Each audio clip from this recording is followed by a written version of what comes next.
If you don't maintain that passion, that fire for God personally, then it's replaced with the mechanics of the ministry you're doing. Welcome to the Shepherd Heart Leader podcast, where we explore topics that help strengthen your ability to care for those under your leadership. In today's episode, we're going to talk about playing the long game. Now, leadership and life have many challenges, and so if you find yourself facing some difficult circumstances, lean into this conversation as Nate and I talk about some of our challenges and some of the insights we learned along the way. Welcome to today's podcast as we talk about longevity. I probably try to avoid saying that word for the rest of the podcast, but I got my cheat code on longevity. Yeah, okay. That's it. In ministry. And what are some of the things that we've seen over the years of people that have knocked them out of ministry? So we'll start with that, and then how do you stay in ministry for the long haul? So some of the things we've seen is family problems, whether it's a spouse ends up going off the deep end. We've seen that happen a few times, and or the kids really cause a lot of problems, whether it's in their choices that they make or even in health challenges can be some of the things that knock people out. What are some of the things that you've noticed? Yeah, and I think it's not just ministry, but leadership in general, marriages in general can just go, and you're like, what happened? Well, it probably started happening years before what we're seeing in front of us. And I think that if you go underneath the surface, the why behind the eventual dissolving of a person's faith, of a marriage, of a passion for a ministry or whatever, I think it starts with things we've talked about in earlier podcasts about our prayer life and staying connected to God. And really, things can replace that. So over time, I've seen people that they forget that the core of why they do ministry is their love for Jesus. And Jesus is the one that gave it to them in the first place. And whether it be wear and tear of the years or it be events that come in that just derail them, they drift away from Jesus. If you drift from Jesus, you're in trouble. That's why, when Jesus talked to the church in Ephesus in Revelation, he said, I have this against you, that you've left your first love. You've forgotten your first love. You've gone away from your first love. And you might have all the other pieces, but you left your first love, that core passion, if you will. So I've watched people over time, friends that I started in ministry with, went to college with, some of the people that were peers in the youth ministry world when I was a youth pastor, all the way to other stations and roles. And what ends up happening is that over time, if you don't maintain that passion, that fire for God personally, then it's replaced with the mechanics of the ministry you're doing. And then you're frustrated with people because they're not helping you out, and egocentric life can slip in, narcissism, that kind of thing, and it becomes all about you. And when the church is doing good, you're doing good, and when church isn't doing good, you're not doing good. And literally, it's almost like you become your own God. If you're doing good, then everything's great. But if not, and we're going to go through ups and downs in any part of our life, and so we've got to have that consistency, the relationship with the Lord. And so I've watched people drift from that. I've seen people drift from a relational standpoint in their marriage. If anything, it's going to have an impact on, especially for pastors, on their success publicly. It's going to be whatever happens in the home and in the relationship. And they're just real challenges. It's not like good people and evil people. It's real challenges that every kind of person faces. So like when we were first having kids, and we had 4 kids in 6.5 years. 6.5 years. And we started off, you were the youth department admin, I was the assistant youth pastor, and we did youth ministry together. But then we had David, and you weren't around as much because you were taking care of him while I was doing a Wednesday night. Then we had Jeff, and it was 2 kids, and it was just really hard for you to even make it to youth events. Then we had 3, when Timmy came, and it was like, he was just like slowly you faded further and further into the backdrop. At least that's how you described it to me. And so then here I am having all this success, quote unquote, on the youth ministry side of things, and people are talking about Pastor Nate, and here you are taking care of the kids at home, and it could feel like it wasn't an equal reward, if you will. And I've watched some couples that went through that same type of process, and slowly either the husband or the wife pulled away in the marriage, and they began to have anger or bitterness at God or at their spouse or at their situation. And the fact that they just had no money during those years, we didn't have any money. And all the factors of low finance, extra demands, no time to cultivate the marriage. And all the while you're being watched by others. Yes, and everybody's expecting you to be like the perfect whatever, anywhere we go. I remember as our kids grew older, we would go into Target, and every couple aisles, people would stop me, and our kids hated that. They hated, hey, somebody saw Pastor Nate. And I was trying to be nice, and the people that were talking to me were trying to be nice. Maybe but Target my kids or restaurants or just anywhere for a little while. Yeah, my kids felt like the church got more of my attention than they did sometimes. And so some of those pressures really, worked their way on the desire to stay in it.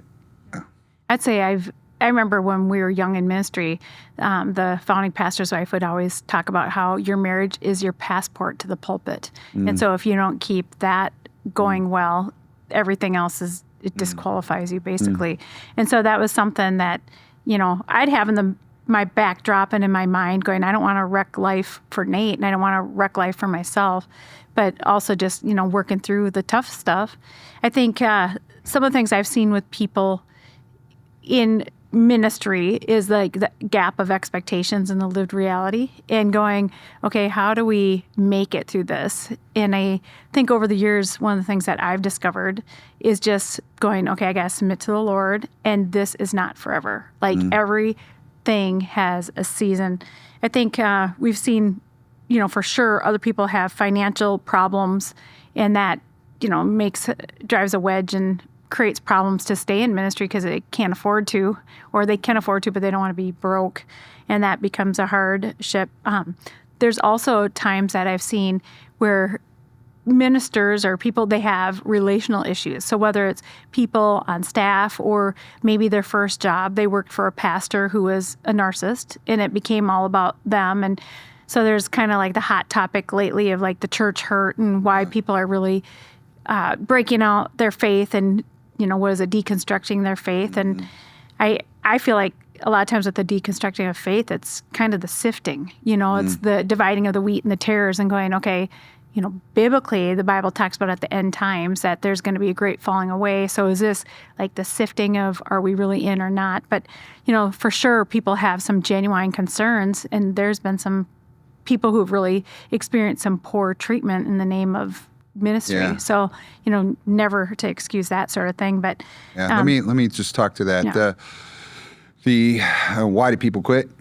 Yep. It's other people sometimes, right? So how you're treated, overlooked, mistreated. Maybe even in our journey, there are opportunities for me to take offense, and so offense can really get in, and you have to choose to not be offended if you're going to stay in the game. Even if you are unjustly accused or you're overlooked or mistreated.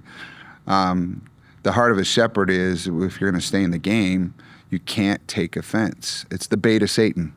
And if you take offense, it can really take you a long-term pathway of distrust, disloyalty.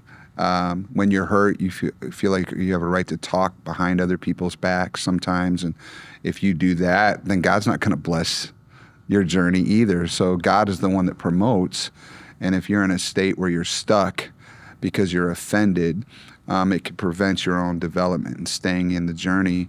And we've watched a number of people have done that. We've had our own opportunity to battle that in our hearts. And And I remember just taking some of those things to the Lord, going, Lord, why am I overlooked? Is there something wrong with me? Why does pastor like somebody else more than he does me? And why did he get to preach 3 times on a Sunday and I never did? And, all of those kind of facets of insecurity. And I would say at the core of that is insecurity, because a secure person can handle any circumstance. Paul was able to say, I found the secret to success is being content in any and every circumstance.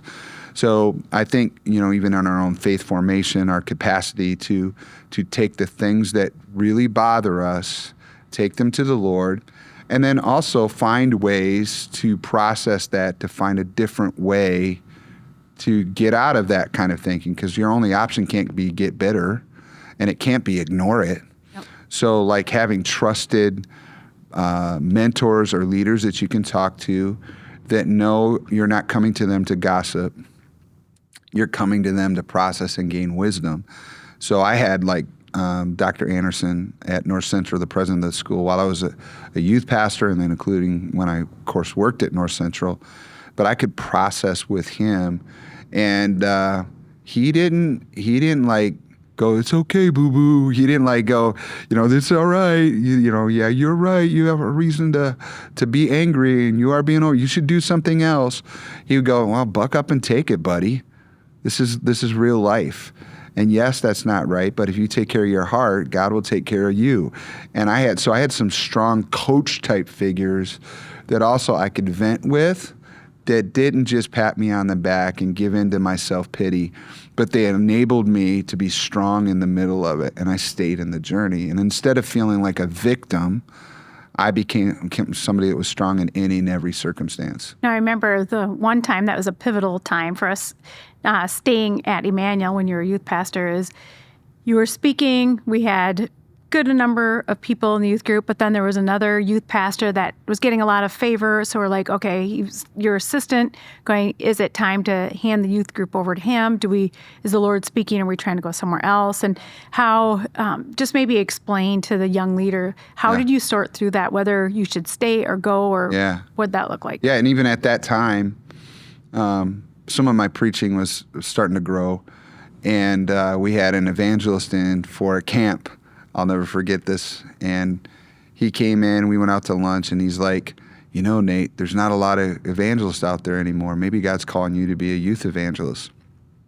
And it was right at that time that I was trying to, what's going on? Is God moving us? And favors on somebody else, not on me. And so it was almost like this thing was dangled in front of me, and I was like, and then somebody else offered how to preach to conferences as a youth speaker conference. And I was like, well, maybe that's God speaking that I should do that. And it wasn't.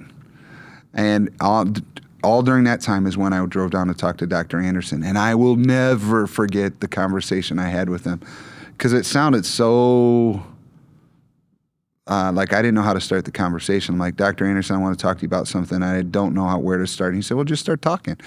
And I said, so I like what I'm doing. I'm not sure if my boss likes me. I think he likes my assistant better than he likes me. Things are going okay. I don't have as much passion as I used to have for when I started. And so maybe God is lifting the burden. I'm like saying these words to him. And he sits back and he's like, well, Nate, that could be true. He said, in my observation of pastors out there, he said, senior pastors, about year number 6 or 7, they start losing some of their passion for where they're at. And it's not really they're losing their passion and God's lifting the burden or the call on them. It's just that now things are working well. They've been there long enough. Now people are doing what they want them to do, and it doesn't take as much energy to do it. So youth pastors is probably about year number 3 or year 4. And at that point, I was year number 4 as a youth pastor. And I remember him saying to me, he said, if you hang in there and you just stick it out and you don't get any sensory kickback, it doesn't feel good, you might have the most fruitful year of your life next. And it won't feel as good as your first year. And then he gave a story of his son who was in the training to be a doctor and then went into the military. and had never been in a military uniform when he had graduated, but they automatically gave him an officer's uniform. And his first day on the base, he's walking by soldiers and they stop and salute him. And he said it felt awkward because that had never happened to him in any other parts of his life. And he said, "Now, Nate, were they saluting my son or were they saluting the uniform?" He said, "Because now my son as an officer had a bar on his sleeve that said he was worth it. He had reached that spot where he deserved honor." And he said, the reality is it's just the uniform. And then he went on to say, he said, "You can't get addicted to the adrenaline of ministry." He said, when you started as a youth pastor, what was it like? And I started talking about, well, I was up all night, I was praying, I was working extra hard, I was going out to coffees and breakfasts, and I was chasing everybody down and giving extra effort and exhausted, and I could feel God moving and building and speaking to me. And he says, "Well, does it feel like that now?" I said, "No." And he said, "Well, how fruitful is your ministry?" I'm like, "Well, we're a couple hundred more kids than we had when I started, and things are going better. We got a leadership team and things are up and going. And other people are doing things now. We've trained them up and there's multiplication and discipleship happening and all of that." And he said, "But it doesn't feel the same way, huh?" I said, "No, it doesn't feel the same way." He said, "Well, it's requiring less of your adrenaline and you're feeling like it's changed. It's not the anointing that's lifted. It's the adrenaline has gone down." And he said, "You didn't need to not mistake adrenaline for anointing." So good. And learned that you can't be addicted to it. I think some leaders, some pastors get into something and they like the thrill of getting something off the ground. They like the effort, and it's mixed with prayer and energy, and they put everything they've got into it. And then when it begins to not feel the same way, they think God has lifted his anointing, and it's not true. And so when Dr. Anderson talked to me about that, literally in the next 18 months, I stayed on at the church. That assistant youth pastor ended up finding another church, and God was blessing his ministry in another place, and our youth group doubled. Yeah. And in 18 months, you remember that? And I stuck it out, and I didn't feel better. I didn't feel like more anointed during that time. I just was faithful, and I discovered that I needed not be addicted to the adrenaline, but to the anointing. I think some leaders back out and they quit too soon. They give up too quickly. That's really good. That's such a powerful testimony. I remember when that happened, and it was persevering, and it wasn't easy. We had little kids at that time, but we definitely saw the fruit on the other end. And so that wasn't probably your only time or our only time to, take a Y in the road and go another direction.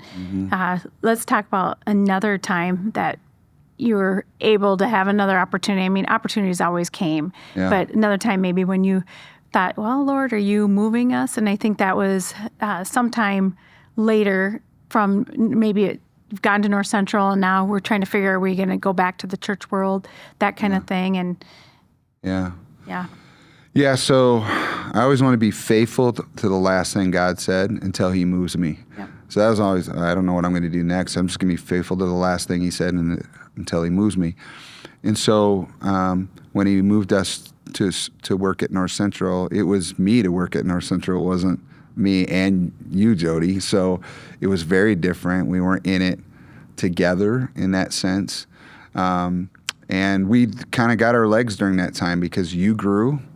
You went on the school board during that time. You found other opportunities outside of my job domain, and our boys were growing. I was able to freed up to coach in sports and be in the community. I remember you were on the school board running for elections and stuff, and people would introduce me as Jodi Ruch's husband.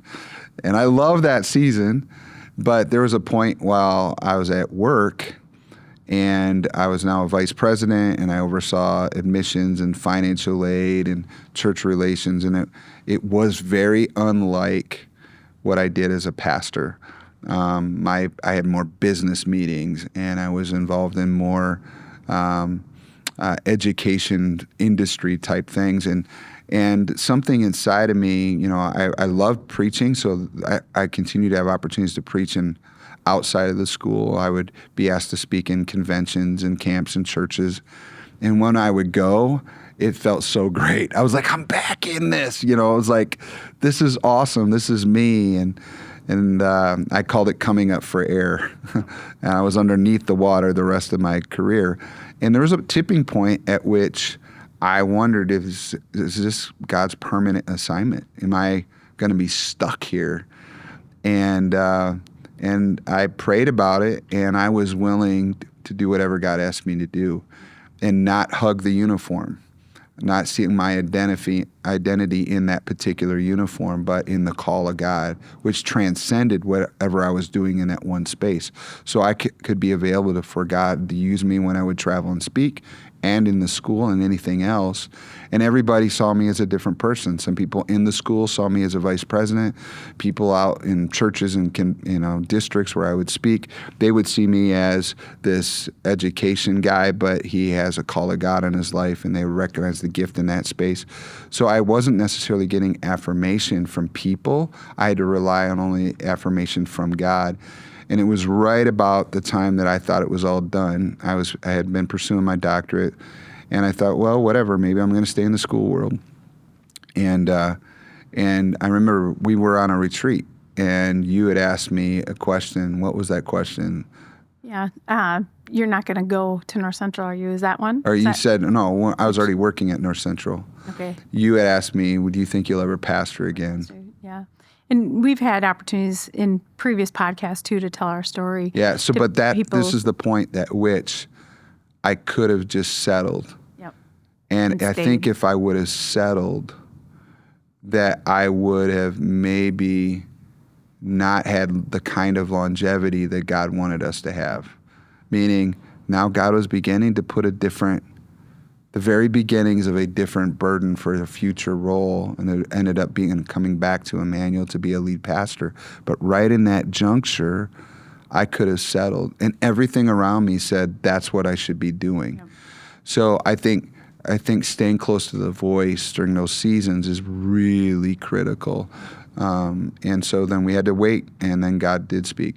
I love how you've always said that, like, the calling of God is not to a destination, but it's to his voice. And kind of like this cell phone analogy, can you hear me now? Can you hear me now? And how God will speak to us and get us to go one place, and then he'll speak to us when we're that place.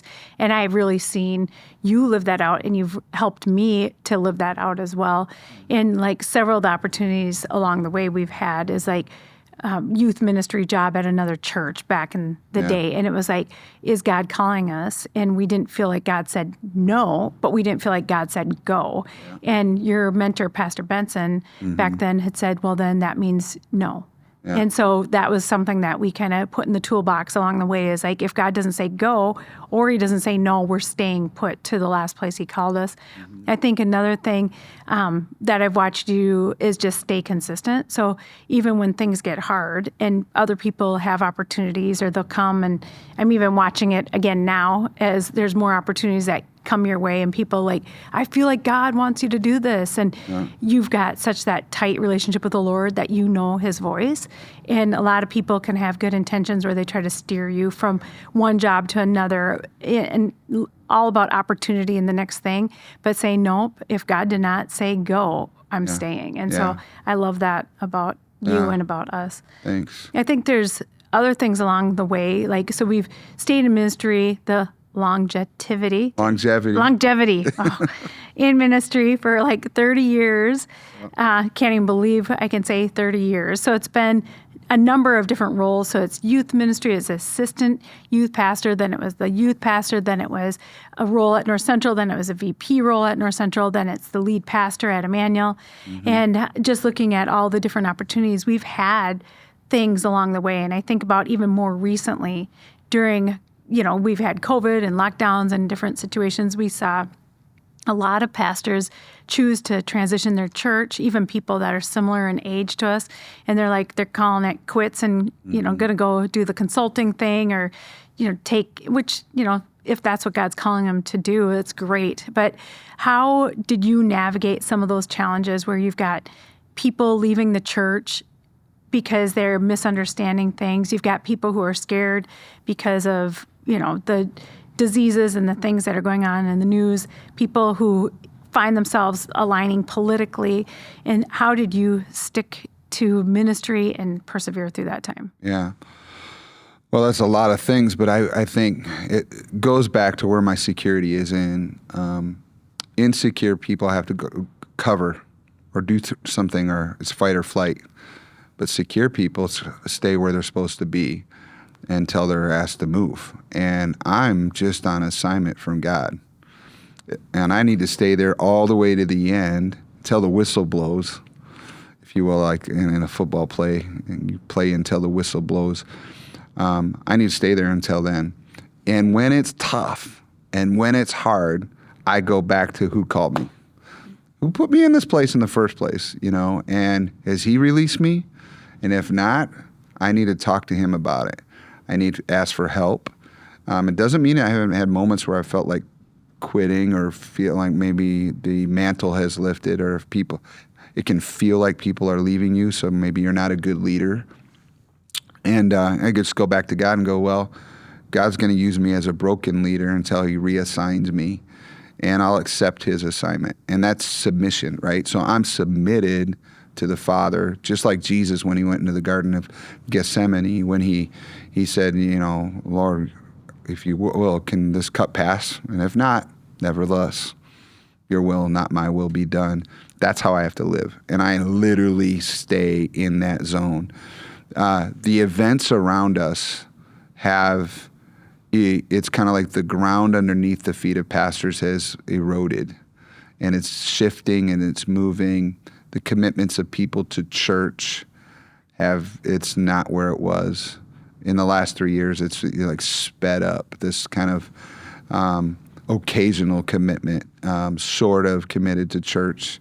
It's just another one of the many things that people do during their week and their lives. It's not a priority at the same level as it used to be. And it's costing people. It's costing them their kids, the next generation. My predecessor, or the founder of the church, Mark Denyes, he used to preach against youth sports all the time. And I couldn't understand what he was saying. I get it now, because it's become a religion in culture. And I'm all for sports. I coached all of our kids in basketball and football, but I'm watching as in the sporting world, Sunday's not sacred, Wednesday's not sacred.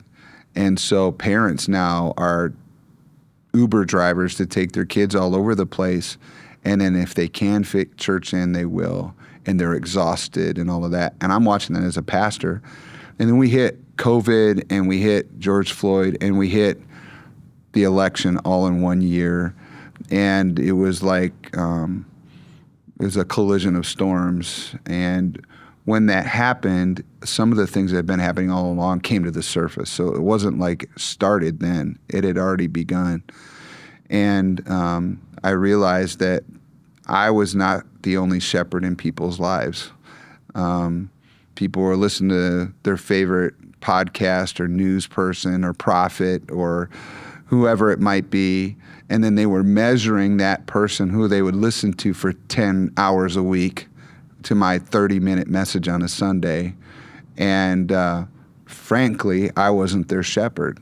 And that's a huge insecure moment, if you will, when you start realizing, and as emails come in and people are leaving, and they're mad because I didn't say what their leader wanted me to say. And I can remember like the penultimate moment for me in emotion was we had experienced the lockdown in Minnesota, and we reopened church, and then a certain select group of people came back, and they're like, finally, I wasn't bowing to Caesar anymore because I reopened the church doors, even though there was a $25,000 fine for each service that would have been open during that time. And I was like, hey, we're going to challenge our people to have church, and we still did online and all of that. But the people came back, and then there were a group of people that stayed home because they didn't feel like it was safe to go to church. And within a month and a half, then the governor comes out with a mask mandate, and And the people that had come back when we reopened were not going to wear masks.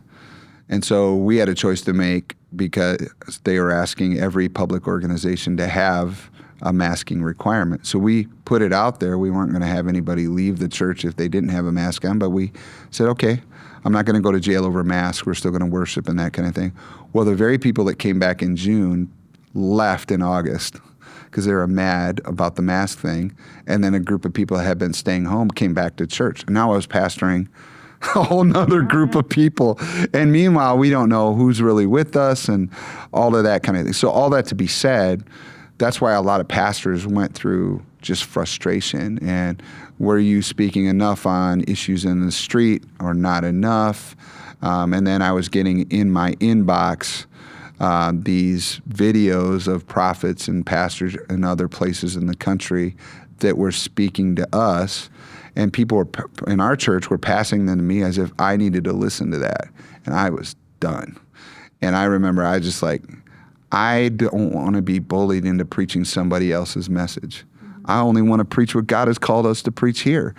So in the middle of my message on that Sunday, it just came out of me, and I was like, listen, I am a shepherd that will give an account for every person in our church, and I'm going to preach with a word and what I hear God saying, and if I'm wrong, I'm wrong.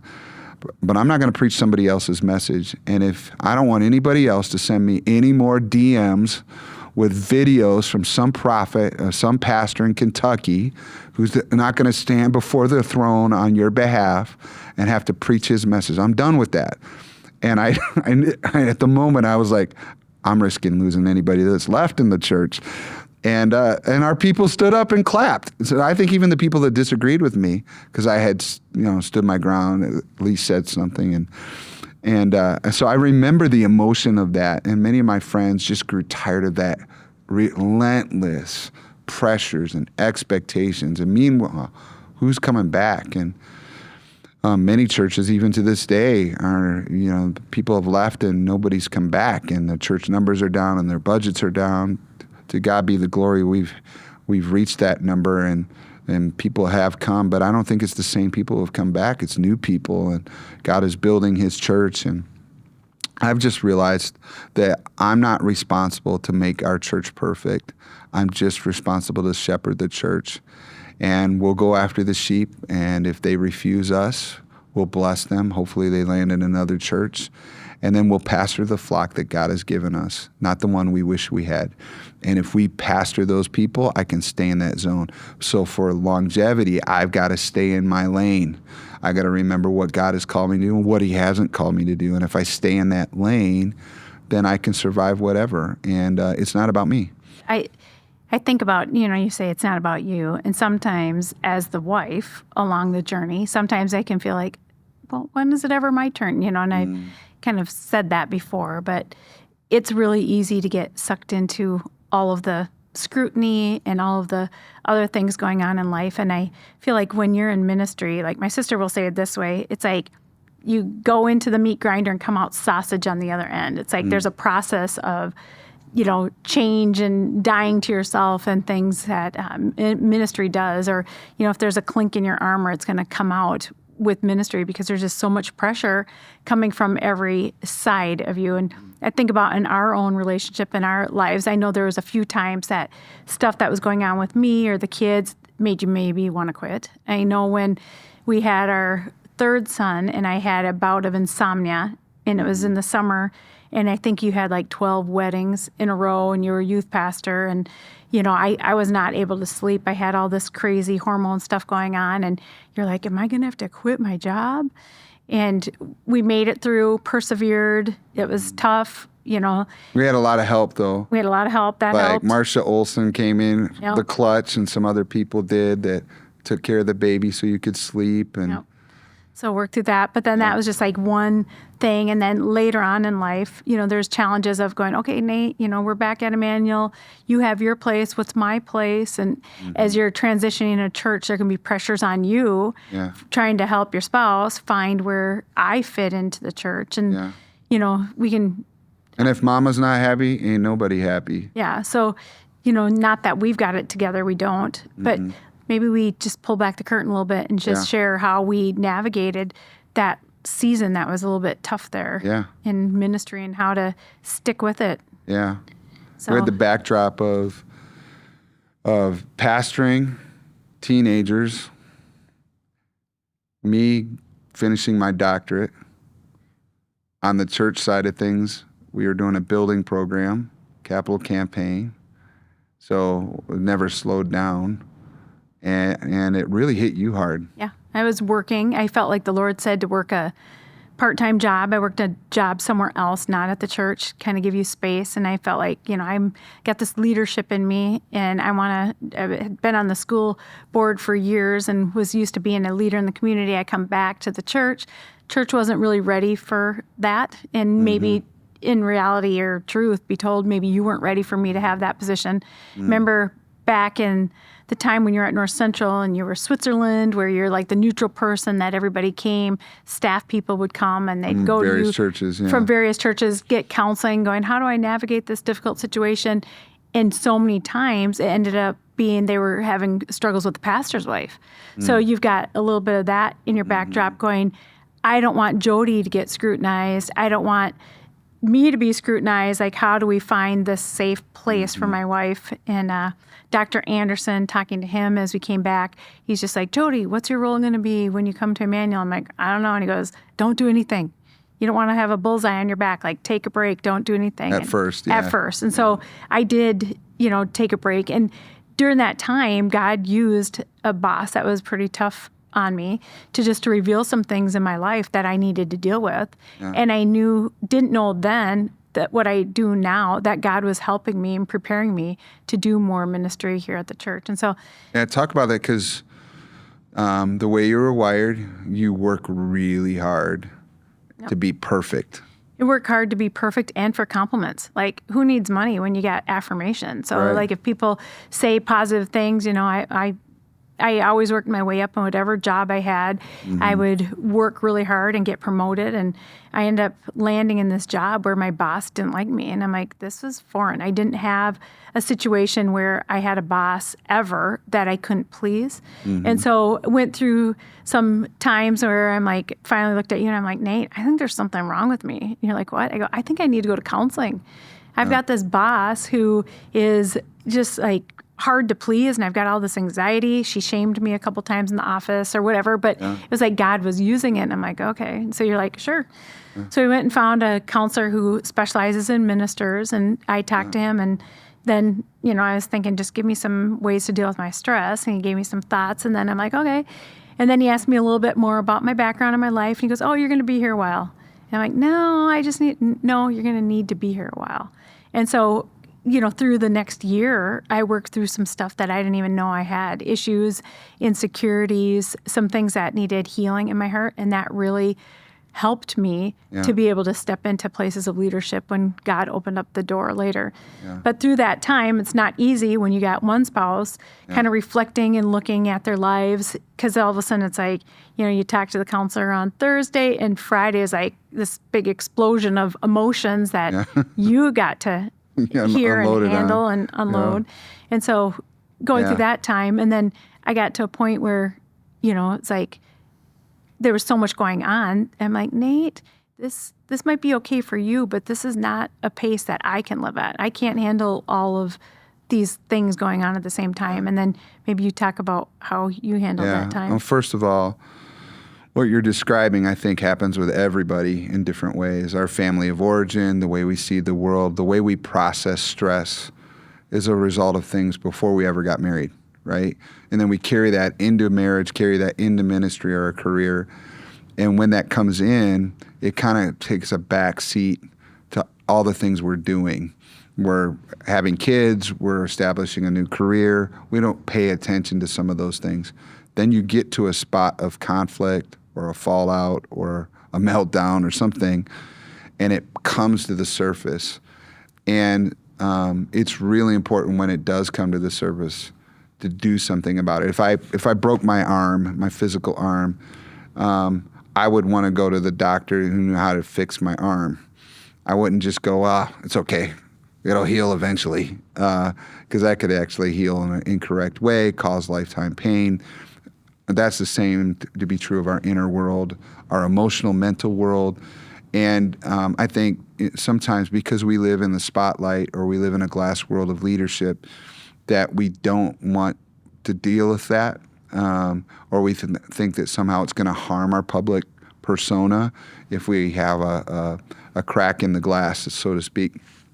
So what we discovered in that process, and you took the first step, so bravo, I'm really grateful, because when you stepped into that, you began to deal with your own heart, your own world. And I had been all along in the marriage recognizing that you were frustrated, and I always thought you were always frustrated only with me. Like I did something wrong. So I would be in a space where, you would be frustrated. I'm like, I'll just apologize to get over the pain of whatever we're in. But me apologizing didn't fix whatever you were feeling on the inside. And I needed to, when you took the courageous step to go to counseling, what ended up happening is you began to filter out what was you and what was me and what was really going on. And then you developed boundaries. And so you thought, hey, you had to run at my pace. And on the other side of it, I had some issues where I would not pay attention to my own needs. So everything always got a yes.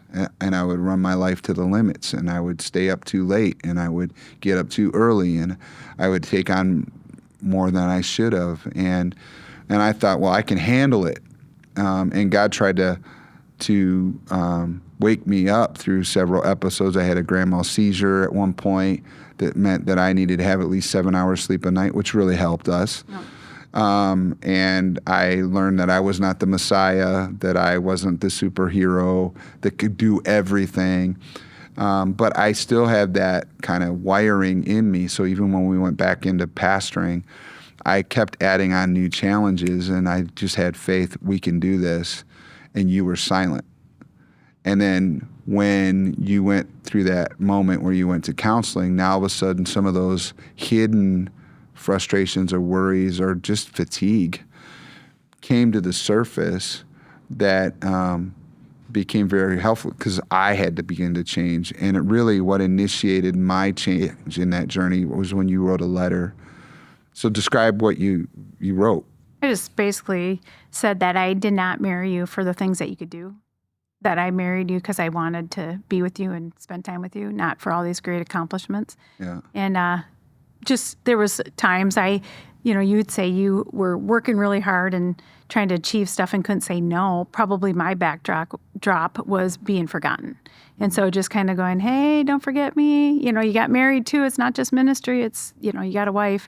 And I think when we talk about longevity, did I say it right? Longevity. Oh, in ministry, see, maybe by the end of this, I'll get this right. It's really having to deal with our yesterdays, our past, and going, you know what, I'm committed to the Lord enough that I'm going to stay committed to you even when it's hard. Mm-hmm. And by staying committed to the Lord and committed to you and really doing the hard work of working on ourselves and going, we're on the same team, really makes all the difference. Like I look now and going, gosh, we've been married 29 years and I have the marriage now that I always dreamed of, but it took decades to get there, but I wouldn't trade it for anything. Yeah, me neither. And what you did when you wrote that letter is, one, it helped me because I had to deal with, apart from you, I had to go away and read the letter. And it was painful because in that, it revealed to me the things that I'd hurt you. And I didn't realize how deep I had hurt you.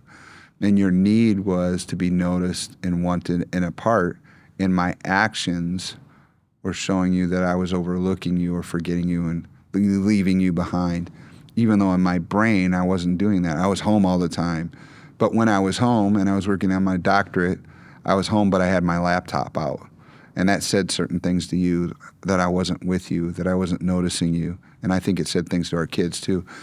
So it forced me to look inwardly and own my own junk. And then I started going to counseling. So it's your courageous action led to an inward change for me. And when I started going, what I backtrack to was kind of my journey. And growing up, we lived in 5 different states, 21 different houses, and I was a survivor, and I learned to survive in any and every circumstance. But that also meant that I didn't pay attention to my needs, that I didn't need anything, and I never, that I could handle any circumstance. I could survive the worst of circumstances. And so as I was in that kind of early formation part of my life, I carried it through. And so I wasn't even paying attention to my needs. I wasn't paying attention to what my self-care, my soul care needed to be. And so I had to go on a journey as well, which meant that I had to begin to make some changes for what got my yes and what didn't get my yes, and how I slowed down and spent time with you. And this is all while I'm still preaching every Sunday and still hearing from God and all of that. But we're on a journey. And I think, I've watched some of our friends who, and not close friends now, but people that over time they didn't pay attention to their needs. They didn't pay attention to their inner emotional world or to their marriage, and then they pay the price later on. And then, the church may have grown, but the marriage ended. And what was it worth? Jesus said, what does it profit a man to gain the whole world and lose your soul? Well, I would say, what does it profit a man to gain the whole world and lose your family? And I think that that's the reality. So for us, we stayed in the game because we dealt with the hard stuff even later on in our journey, and it's made it all that much better. And then I think our kids is something we should talk about. Just we love each of our sons and we care for them, but they're their own individual, and they have to go through their own journey. How did you handle some of their choices over time, and how did it help you stay in the game longevity-wise? It's really hard because when you're in ministry, you want your kids to love the church as much as you do. And the reality is they don't. Some of them might, but it's like they can look at it too and go, they're individuals. They love God, but they may not be passionate about your career because they'll see it more as a job, some of them, than anything else, no matter how much you want to gloss it over and say, God has called us to do this. This is such a privilege. And they're like, this does not always feel that way to me. Yeah. And so being able to lean in to them, teach them God's word, teach them the value of church, whether it's your job or not. I know there was a season when you were a youth pastor and then we were at North Central. My neighbor looked at me and said, are you guys going to go to church as much as you did now that Nate's not a pastor? And I'm like, well, yeah, I think so, because I wanted our kids to see that we go to church not because it's just Dad's job, but it's because of what we do. And so I'm grateful that we did that, that we kept that rhythm of, no, you're going to go to youth group and you're going to be involved in church even if we're not pastoring at that moment. Yeah. And God knew because it helped later. Yeah, even when we did like traveling basketball in other cities, we would find a church in that city. We made it a priority for our kids. Yep, so it made it less about your job and then more about our faith. And so, but there was a season, where the kids would get picked on. So, they went through, a decade where they weren't pastors' kids. And then all of a sudden they show up in school and they're pastors' kids and people start coming to the church. And so they got a little picked on. That was hard. Mm-hmm. But, throughout the time, just knowing that they're individuals, it really helped improve my prayer life. That's where I found my secret place praying because of the challenges, but knowing that God's got them. And then when they hit upper high school and young adult phase, we had to shift into playing the long game and not get overly sensitive about bad decisions that they may have made because they were working their way towards independence on their own. And the challenge, even in our marriage, was to balance one another out. You would process your fears about what they are doing. Is this a downward spiral? And I would say, we're playing the long game, honey. We just got to believe in them for the long haul. I'd rather them make mistakes while they're around us than later on. And we would talk about how we had a picture and a vision for them in the long haul. I think our kids can derail us, though, in ministry if we let it. And there's a tension to manage in that because we do need to pay attention to our family and our kids. But if the enemy gets the idea that he can get us distracted just by one thing going on in the home, he'll keep giving more of those opportunities to us. Yep. So we had to kind of draw a boundary and say, devil, you're not going to divert us from what God has called us to do, and pay attention to our kids. Yep, it's kind of both. And I remember Shirley Dennis, founding pastor's wife, used to always say that the enemy will come after your marriage, and if he can't get into your marriage, he'll go after your kids. And so just paying attention to that, she's like, we had challenges, she'd say, with her kids. They gave us gray hairs at time, but they never took us out of ministry.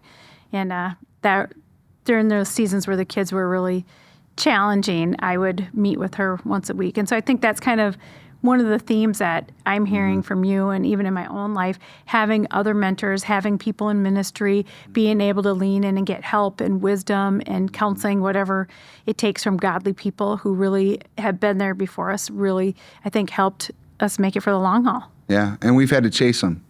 Yep. So it's not like people just come to us and say, I want to be your mentor. It's us be the ones that initiate it and go after people, make the phone call, ask for help, process with someone else. I do think that's a huge key, absolutely. Thank you for listening to the conversation today. If you are new to the Shepherd Hearted Leader podcast, we encourage you to follow or subscribe. We love hearing from you, so feel free to comment and share this podcast with others. Until next time, keep leading well.